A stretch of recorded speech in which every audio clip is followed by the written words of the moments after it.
If an NBA team isn't competitive right now, the confidence that it will be competitive in the future is the next best thing. This is why youthful cores are so appealing. They're practically the embodiment of hope. The finest young cores, defined as players under the age of 25, occupy the center silver of the win now, win later Venn diagram.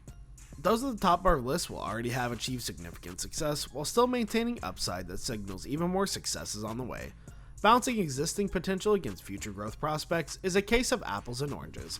It's difficult to compare a 20-year-old who radiates talent but has yet to produce with a 24-year-old who has previously factored in long postseason runs. But that's exactly how this exercise will work. We'll figure out how to balance those two features while also taking into account depth. Cores with more players are better. We need to take at least two to even consider them, and balance. Ideally, a team's young pieces should complement one another. It's time to help the youth. Let's take a look at some honorable mentions before we get into number 10, 6 in this video. Honorable mentions. RJ Barrett, 21 of the New York Knicks, will make a few all-defensive teams before he's done, and he'll eventually remember how to get to the foul line like he did as a rookie. That 40.1% knockdown rate from deep last year is enticing, as is the reality that Barrett is hoisting even more trays in 2021-22 while being less accurate. Mitchell Robinson, 23, has been a consistent starter, and as long as he avoids foul trouble, he'll be a shot-blocking double-double threat. Emmanuel Quickley, 22, and Obi Toppin, 23, respectively, provide the Knicks with a long-range scoring guard and a galloping transition finisher. New York falls short of the top 10 because Barrett isn't yet assured of stardom, and the rest of the group lacks evident upside. Keldon Johnson, 22, and DeJounte Murray, 25, of the San Antonio Spurs, lead a youth movement that also includes Joshua Primo, 18, Devin Vassell, 21, and Lonnie Walker IV, 22. Primo is a mystery box at this very early stage of his career, but if his toolsy game comes together, he has potential to replace Johnson or Murray as the Spurs' premier young piece. Primo has demonstrated the ability to shoot on the move, attack off the dribble, and utilize his 6'4 frame, big to deal with wings on defense. Vessel's high-volume three-point shooting has the potential to make him a top-tier 3 ND wing, and Walker's athleticism characterizes his run-and-gun style. He also deserves more credit for his passing vision that he receives. The Detroit Pistons. Cade Cunningham 20's career can be measured in quarters without having to count very high, and Isaiah Stewart 20 has started a total of 25 games since entering the league last year. Both are projected to be at least above average starters, with Cunningham's upside reaching superstar proportions. Sadiq Bey 22 was named All-Rookie last season, but Killian Hayes 20 has been a disappointment after starting 8 in 2020. His draft pedigree earns him at least a very mention. Okay, now that we've gotten the honorable mentions out of the way, let's get on to the list. At number 10, we have the Orlando Magic. Cole Anthony 21, Wendell Carter 22, Mo Bamba 23, Jonathan Isaac 24, Jalen Suggs 20, Franz Wagner 20, Chuma Okeke 23, RJ Hampton 23 are the starters. What's not to like? The core is the exercise's volume shooter, running more than a half dozen deep but lacking a discernible star. Cole Anthony has started his sophomore season like an alpha, and Mo Bamba is fourth in the NBA in blocks. At very least, Wendell Carter Jr., Jalen Suggs, Franz Wagner, RJ Hampton, and Chuma Okeke have the potential to be above-average rotation players. Carter is already there as a result of his defensive versatility and three-point shooting prowess. Wagner appears to be a versatile gap filler who can hit threes, defend many spots, and thrive in a lineup as long as he isn't overwhelmed by a playmaker or scorer. There aren't many 20-year-olds who can play defense and score in double figures, but Wagner's done both this season for the Orlando Magic, starting every game. What is there not to like? The Magic have yet to win a game with this squad, and several of the players are only getting their feet wet in the league. It's too soon to rank Orlando's youngsters higher than this, but there aren't many collections with more room to grow when we return to this next season. At number 9, we have the New Orleans Pelicans. The starting lineup consists of Zion Williamson 21, Brandon Ingram 24, Nickeil Alexander-Walker 23, Trey Murphy III 23, Herb Jones 23, Kira Lewis Jr. 20, Jackson Hayes 21, and Najee Marshall 24.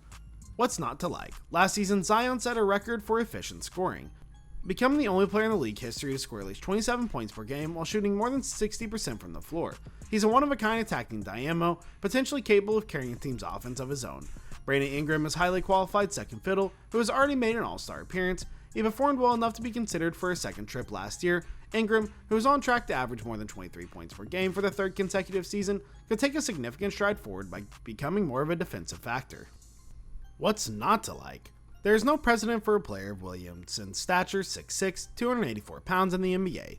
His mix of stature and explosiveness is also uncommon, which is why his injury history is already so alarming. He has yet to play this season after undergoing surgery to heal a fractured foot, and he has already experienced serious knee problems. This is the highest we can rate the New Orleans Pelicans core because there's no telling how healthy and productive Williamson will be at.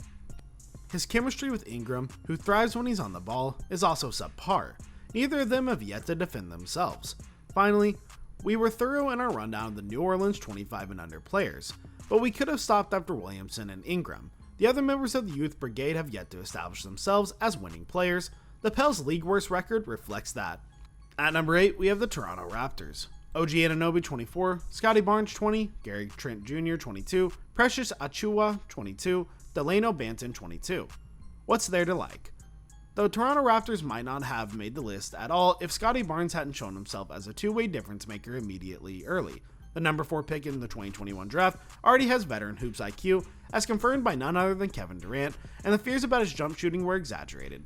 Barnes' ability to handle, hit mid-range shots, and keep the ball moving compensated for his unthreatening three-point stroke. Defensively, his projects are his fully switchable shutdown weapons. Speaking of which, you won't find a more deadly on-ball smotherer than OG Anunoby. The Raptors' carved from granite forward has now played in 4 playoff series, albeit an appendectomy kept him out of the Toronto's 2019 title drive, and he's handled himself admirably. Anunoby has a lifetime postseason shooting percentage of 49.3% from the field and 42.9% from deep. With significant gains as an off-the-dribble creator this season, Anunoby has emerged as one of the game's most complete young players. Gary Trent Jr. is a gunner without a conscience whose energetic play extends to the defensive end. This season, no player in this exercise has more thefts. Delano Banton is fascinating, and head coach Nick Nurse knows he needs to give the second-round pick more playing time. However, putting him on such a small sample already feels like a stretch. What's not to like? Anunoby is getting on in years, which can imply he has limited room for growth. In his defense, he's certainly growing better every single year. Finally, other than Barnes, whose track record is limited, and OG, Toronto is a little thin on potential. Precious Achiuwa is incredibly athletic and has the potential to develop into a high-volume switch defender who can also push the ball in transition, which is uncommon at the 5. However, he has been inconsistent and committed numerous mental errors throughout this season. Trent has been useful, but he may be limited to being a spark plug 6-man. At number 7, we have the Charlotte Hornets. LaMelo Ball 20, Miles Bridges 23, PJ Washington 23, James Bouknight 21, Kai Jones 20. What's there to like? LaMelo Ball is a franchise-changing player and personality, providing the Charlotte Hornets with a dynamic leader on the court, while simultaneously imbuing them with a degree of cool best symbolized by, say, a lime green Lamborghini. He sees angles that no one else does, displays unrivaled creativity, and shows no evidence of validating pre-draft concerns that he wouldn't be able to shoot. He's shooting around 38% from distance this season, and he's been above the league average since entering the league, which is impressive given how many ultra-deep shots he takes off the dribble.